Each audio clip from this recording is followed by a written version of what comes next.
दर्शकों तक न्यूज 18 पहुंचाएगा आपका ऐड। 20 मिनट 20 खबर में आपका स्वागत है। मैं हूं आपके साथ आरजू साई।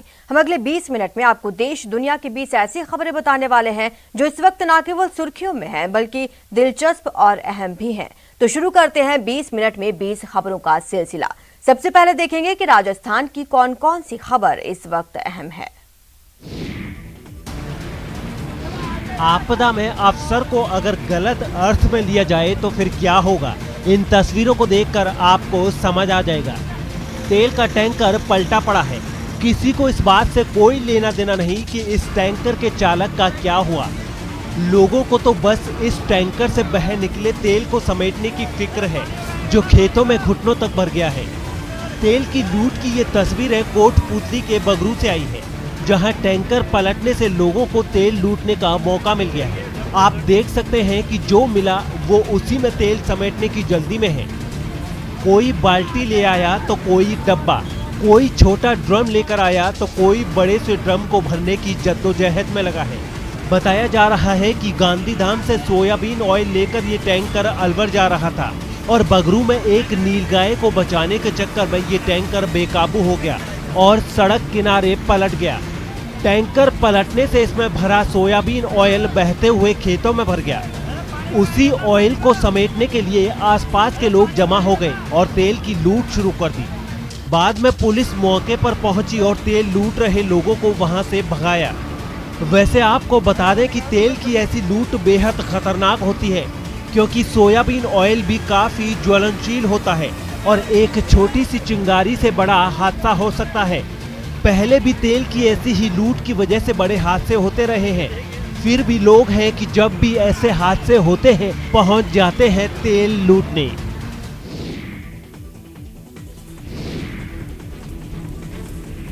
मंगलवार की देर रात जोधपुर के सांगरिया थाना क्षेत्र के अमरावती नगर के पास एक हैंडीक्राफ्ट फैक्ट्री में अचानक भीषण आग लग गई।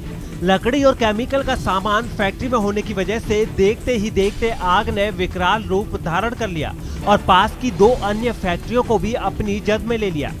आग लगने की वजह से पूरे इलाके में अफरा तफरी मच गई और आनन फानन में फायर ब्रिगेड और पुलिस की टीम को खबर दी गई। आग की खबर मिलते ही फायर ब्रिगेड की 7 टीमें मौके पर पहुंची और करीब 2 घंटे की कड़ी मशक्कत के बाद आग पर काबू पा लिया। फिलहाल आग लगने की वजहों का पता नहीं चल पाया, लेकिन पहली नजर में ये लग रहा है कि ये आग शॉर्ट सर्किट की वजह से लगी है।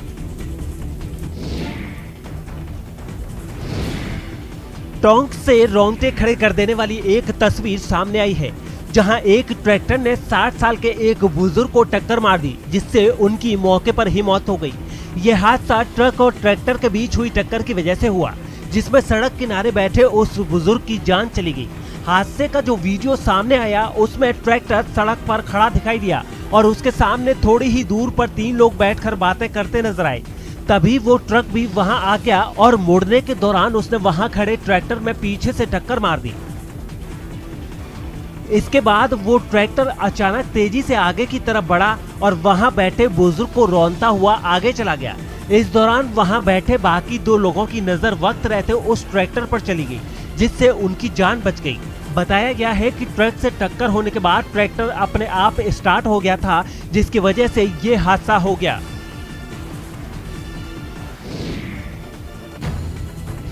एक लाख की रिश्वत लेने और गैस चूल्हे पर नोट जलाने के आरोपी कल्पेश जैन को लेकर फिर सिरोही में बवाल हुआ है। इस बार ये बवाल उनके सरकारी आवास में रहने की वजह से हुआ है। दरअसल पूर्व तहसीलदार कल्पेश जैन जमानत पर छूटने के बाद रहने के लिए सरकारी आवास में आ गए थे, जिसे लेकर मंगलवार को पिंडवाड़ा विधायक समाराम गरासिया ने विरोध जताया।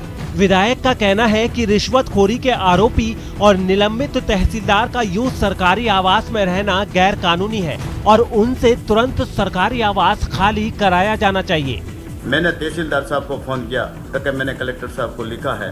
एसडीओ साहब को फ़ोन किया, फिर कलेक्टर साहब को भी फ़ोन किया और मुख्यमंत्री के जो मुख्य सचिव कुलदीप सिंह जी राका से भी मेरी बात हुई। क्या भ्रष्ट अधिकारी इस प्रकार से जो आरोपी अपने तहसील में कैसे प्रवेश करता है। विधायक के इस विरोध के बाद तहसीलदार गोंगाराम मीणा ने उच्च अधिकारियों से बात की और फिर पूर्व तहसीलदार कल्पेश जैन को तुरंत प्रभाव से सरकारी आवास खाली करने का आदेश दिया। हालांकि पूर्व तहसीलदार जैन ने इस आदेश को लेने से इनकार कर दिया।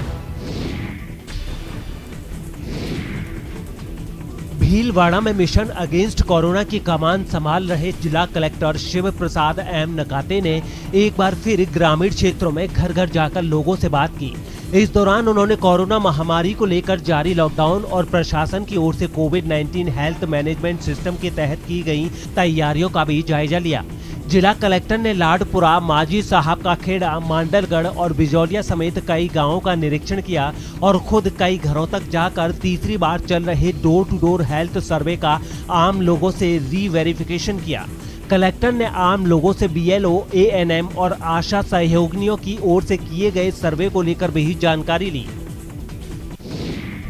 कोटा के 7 दिनों के दौरे पर आए लोकसभा अध्यक्ष ओम बिरला मंगलवार को न्यू मेडिकल कॉलेज और अस्पताल गए।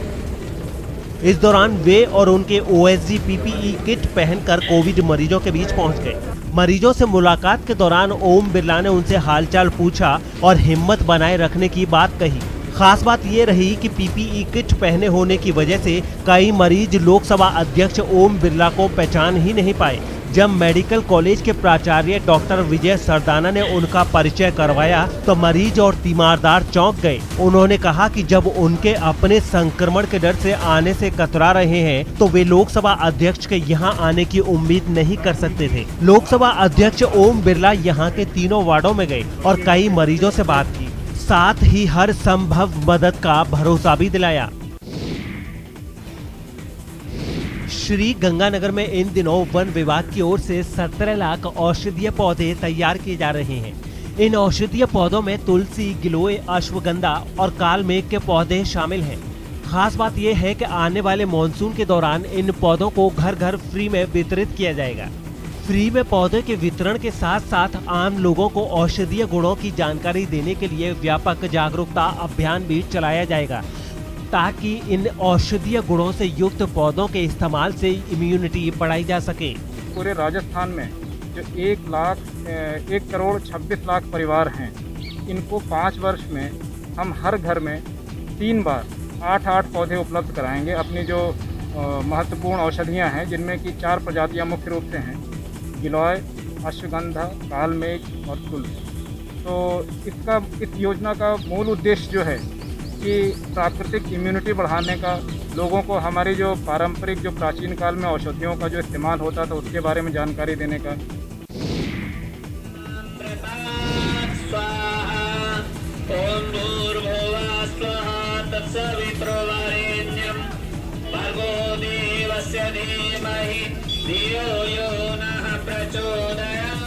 भरतपुर के कामा में कोरोना से जंग जीतने के लिए हवन का आयोजन किया गया। ये हवन यज्ञ आर्य समाज के लोगों की ओर से किया गया। खास बात यह है कि हवन के लिए लोग एक रिक्शे में हवन कुंड रखकर कामा के अलग अलग हिस्सों में गए और लोगों से हवन में आहुति देने की अपील की। हवन के आयोजकों का कहना है कि यज्ञ के शुद्धिकरण से कोरोना भाग जाएगा। इनका मानना है कि हवन कुंड से निकली अग्नि से न केवल वातावरण शुद्ध होगा बल्कि हवा में मौजूद कोरोना वायरस का भी अंत हो जाएगा।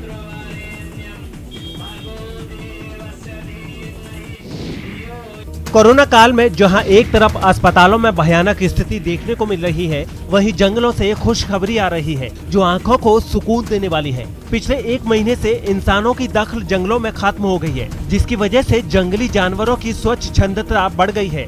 खास बात यह है कि जंगल में उनके स्वच्छंद घूमने की तस्वीरें जंगल में लगे कैमरे में कैद हो रही हैं और इन तस्वीरों को देखकर वन विभाग के अधिकारी भी काफी खुश नजर आ रहे हैं।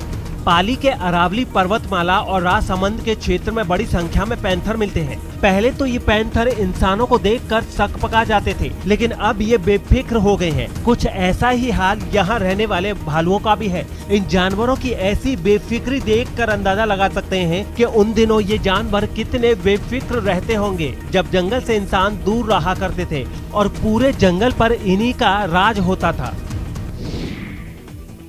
20 मिनट 20 खबर में अब देख लेते हैं कुछ दूसरे राज्यों की खबरें। आंध्र प्रदेश के विशाखापट्टनम से डरा देने वाली कुछ तस्वीरें सामने आई हैं। यहाँ तेल कंपनी HPCL की एक रिफाइनरी में भीषण आग लग गई, जिससे उस इलाके में अफरा तफरी मच गई।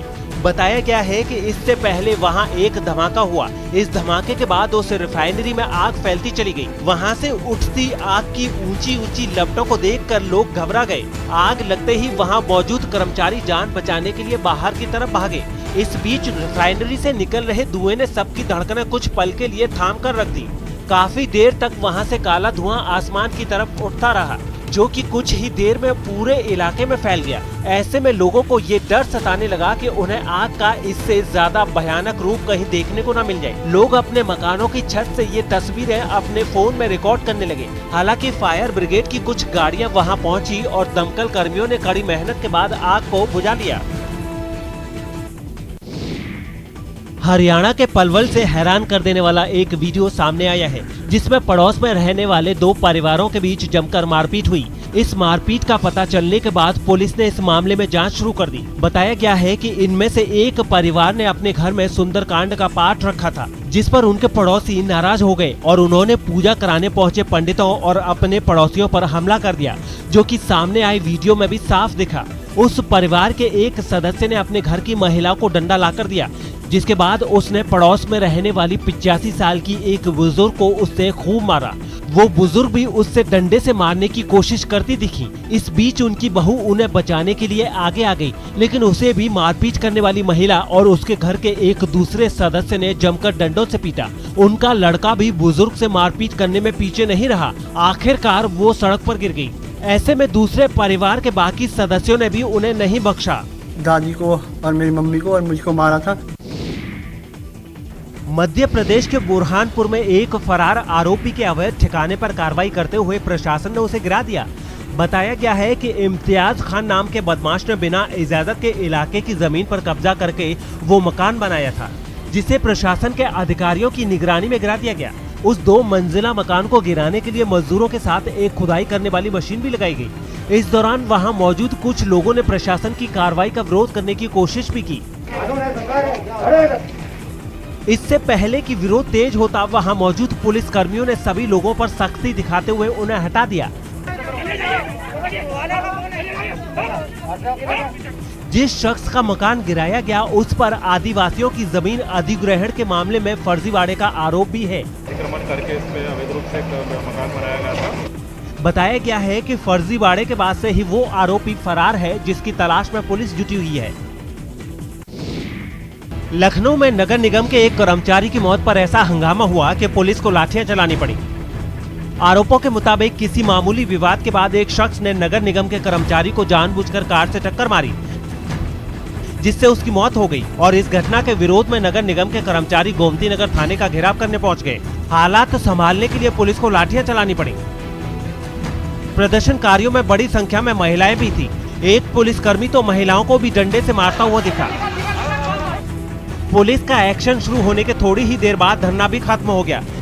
इससे पहले गुस्साए नगर निगम कर्मचारी झाड़ू और साफ सफाई का दूसरा सामान लेकर थाने के सामने जमा हो गए और काफी देर तक हंगामा करते रहे। हालांकि पुलिस ने उनकी शिकायत पर केस दर्ज कर जांच शुरू कर दी है। महाराष्ट्र के जलगांव से चौंकाने वाली तस्वीरें सामने आई है, जहां कार्रवाई से भड़के फल दुकानदार पुलिस वालों से ही भिड़ गए।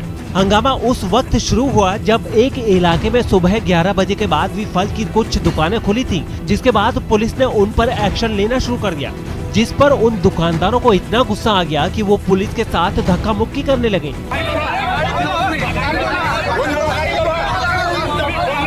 इस बीच वहां मौजूद कुछ लोग बीच बचाव के लिए आगे आए। उन्होंने फल दुकानदारों को हटाने की कोशिश भी की। साथ ही पुलिस वालों को भी समझाया। तब तक वहां कई लोग जुट गए, लेकिन किसी को भी कोरोना के खतरे का ख्याल नहीं रहा, क्योंकि इस भीड़ में किसी के भी चेहरे पर मास्क नहीं दिखा। पुलिस वाले भी बिना मास्क के ही नजर आए। इस हंगामे के बाद पुलिस ने उन दुकानदारों को वहां से हटा दिया। कोरोना के कहर को देखते हुए प्रशासन ने सुबह 7 बजे से 11 बजे तक ही फल और सब्जियों की दुकानें खोलने का आदेश दिया था। महाराष्ट्र के अहमदनगर में मौजूद एक कोरोना सेंटर में मरीजों के साथ डांस करने पर एनसीपी विधायक और शरद पवार के पोते रोहित पवार विपक्ष के निशाने पर आ गए हैं। बताया गया है कि वो उस सेंटर में मरीजों का मनोबल बढ़ाने के मकसद से पहुंचे थे, लेकिन बीजेपी ने उन पर एहतियात नहीं बरतने का आरोप लगाते हुए उन्हें घेर लिया, क्योंकि करजत जामखेड़ विधानसभा क्षेत्र से विधायक रोहित पवार ने कोरोना वार्ड में मरीजों के साथ मराठी गाने पर जमकर ठुमके लगाए, जिसकी कुछ तस्वीरें भी सामने आई। कोरोना मरीजों के बीच पहुंचे शरद पवार के पोते रोहित पवार ना तो पीपीई किट पहने दिखे और न ही उनके पहुंचने पर सोशल डिस्टेंसिंग का नियम कायम रहा। वो वहां मौजूद बच्चों के हाथ पकड़कर डांस करते हुए भी दिखाई दिए। जिसके बाद महाराष्ट्र विधान परिषद में नेता प्रतिपक्ष प्रवीण दरेकर ने उन पर गंभीर आरोप लगाया। कुठल्याही प्रकारचं प्रोटोकॉलचं पालन नाही आणि अशा वेळेला ते सुपर स्प्रेडर ठरू शकतात। एनसीपी नेता रोहित पवार के साथ पहुंचा एक शख्स भी हाथों में माइक लेकर मरीजों के बेड पर चढ़ा दिखा। रोहित पवार के पिता शरद पवार के भतीजे हैं। जम्मू कश्मीर के श्रीनगर में इंजीनियरिंग के 2 छात्रों ने कोरोना मरीजों के लिए किफायती वेंटिलेटर तैयार किया है। इन छात्रों ने बताया कि कोरोना के दौर में अस्पतालों में वेंटिलेटर की कमी को देखते हुए उन्हें इसका आइडिया आया, जिसके बाद उन्होंने कबाड़ और घरेलू चीजों के इस्तेमाल से ही वेंटिलेटर बना दिया। बताया गया है कि ये वेंटिलेटर भले ही अस्पताल में इस्तेमाल होने वाले वेंटिलेटर से अलग दिखता हो, लेकिन ये काम वैसे ही करता है। सामने आई तस्वीरों में दोनों छात्र इसे चलाकर दिखाते नजर आए। इस वेंटिलेटर को इंटरनेट से भी जोड़ा गया, जिससे डॉक्टर दूर रहकर भी मरीज की हालत देख सकेंगे। कि उसको एक्सेस कर सकता है कि पेशेंट की ईसीजी क्या है, उस पोजीशन क्या है। छात्रों ने दावा किया है कि बाजार में मौजूद दूसरे वेंटिलेटर से ये काफी सस्ता है और कोरोना से लड़ाई में भी काफी मददगार साबित हो सकता है। बाजार में वेंटिलेटर्स लाखों में मिलते हैं, लेकिन जो हमारा ये पोर्टेबल वेंटिलेटर है सस्ता भी बनेगा। इसे बनाने वाले जहांगीर अहमद और साजिद नूर ने सरकार से मदद की अपील की है, ताकि वो अपने वेंटिलेटर में और सुधार कर इसे बाजार में उतार सकें। और अब देख लेते हैं अंतर्राष्ट्रीय जगत की कुछ अहम खबरें। दुनिया कोरोना से लड़ रही है और पाकिस्तान के कराची में कोरोना को रोकने के लिए लगी बंदिशों पर नौसेना और पुलिस बीच सड़क पर आपस में ही लड़ पड़ी। बताया गया है कि वहां नौसेना का एक कमांडर परिवार के साथ अपनी निजी गाड़ी से बीच की तरफ जा रहा था। कोरोना पाबंदियों की वजह से पुलिस चेकिंग कर रही थी। पुलिस ने कमांडर को रोका तो तू-तू मैं शुरू हो गई, जो देखते ही देखते हाथापाई में बदल गई और फिर सड़क पर भरे पूरे ट्रैफिक के बीच पाकिस्तान की पुलिस और नौसेना के जवान एक दूसरे पर लात घूंसे और डंडे चलाते नजर आए। सरेआम ये तमाशा चलता रहा। लोग इस घटना का वीडियो बनाते रहे, लेकिन पाकिस्तान की पुलिस और नौसैनिक अपनी फर्जियत कराने पर तुले दिखे। बताया गया है कि ये घटना 3 दिन पुरानी है, जिसका वीडियो सोशल मीडिया पर वायरल होते ही पूरे पाकिस्तान में पुलिस और नौसेना की भद्द पिट गई। लेकिन इस मारपीट से पहले का एक दूसरा वीडियो भी सामने आया, जिसमें सादे कपड़े पहने नौसेना का कमांडर अपनी गाड़ी में बैठा दिखा और उसकी गाड़ी पुलिस चेक पॉइंट पर रुकी हुई नजर आई। एक पुलिस वाला तो उसकी गाड़ी का वीडियो भी बना रहा था। वीडियो में पुलिस के तेवर तल्ख नजर आए और वो कमांडर को गाड़ी से नीचे उतरने को कहने लगे। तभी कमांडर ने एक फोन लगाया। मुझे आईटी में भी क्या भी चाहिए, जितने भी बंदे हैं उधर से सबको बुला दो इधर। कराची पुलिस का दावा है कि थोड़ी ही देर बाद नौसेना के जवानों की एक टोली मौके पर पहुंची और उनके साथ मारपीट पर उतर आई। ये भी दावा किया गया कि इस झगड़े में पुलिस के 5 जवान जख्मी हो गए। खास बात यह है कि कराची ही नहीं बल्कि पूरे पाकिस्तान में सेना के सामने पुलिस वालों की औकात 2 कौड़ी की भी नहीं है और वहां पुलिस वाले अगर पाकिस्तान की सेना, नौसेना या वायुसेना के किसी अफसर को रोकें, उनको मार खाने से बचाना तो दूर, वहां की सरकार ऐसी घटनाओं की जांच तक नहीं कराती, क्योंकि पाकिस्तान में असली सरकार तो वहां की सेना ही है।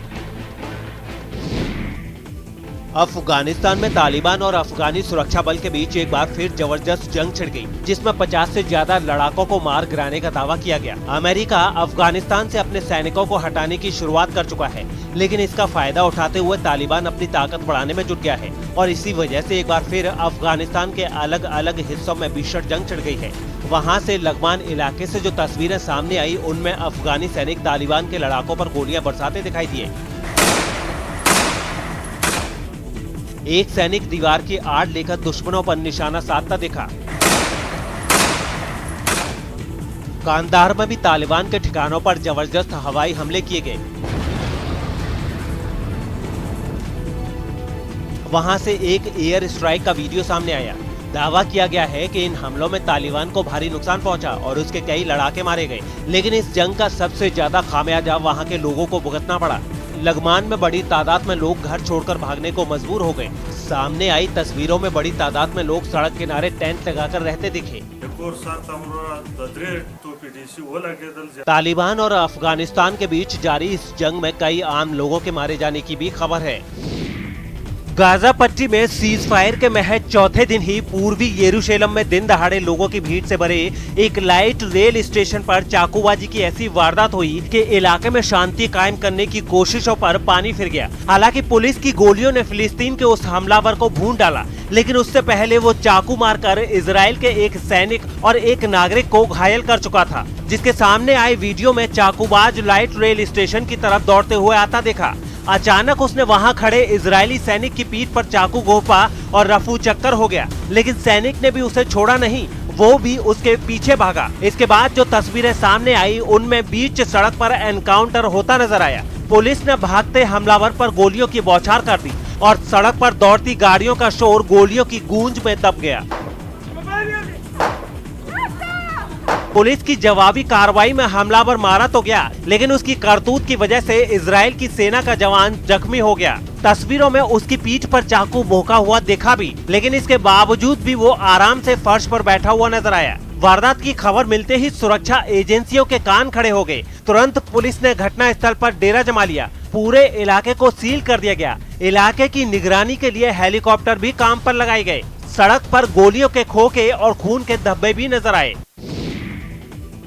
अमेरिका के कैलिफोर्निया से दिल दहला देने वाली तस्वीरें सामने आई हैं, जहां लॉस एंजलिस के करीब हुरूपा वैली में भीषण आग लग गई, जिसके बाद 100 एकड़ में फैले रिहायशी इलाके को खाली कराने का आदेश दे दिया गया। ये पूरा इलाका धुएं की चादर से ढका नजर आया और घाटी में जगह जगह सूखे पेड़ पौधे और झाड़ियों में लगी आग के फैलने का खतरा बढ़ गया। ड्रोन कैमरे से ली गई तस्वीरों में रिहायशी इलाकों के बीचों बीच मौजूद जंगल से आग की लपटें और काला धुआं उठता दिखा। इन तस्वीरों में नीचे आग के करीब दमकल की कई गाड़ियां भी खड़ी नजर आईं, लेकिन पहाड़ी और घाटी जैसी जगहों पर आग को बुझाना इतना आसान नहीं होता, तभी तो इससे पहले की आग बेकाबू होती। दमकल विभाग ने हेलीकॉप्टर की मदद से आग पर पानी की बौछार करनी शुरू कर दी।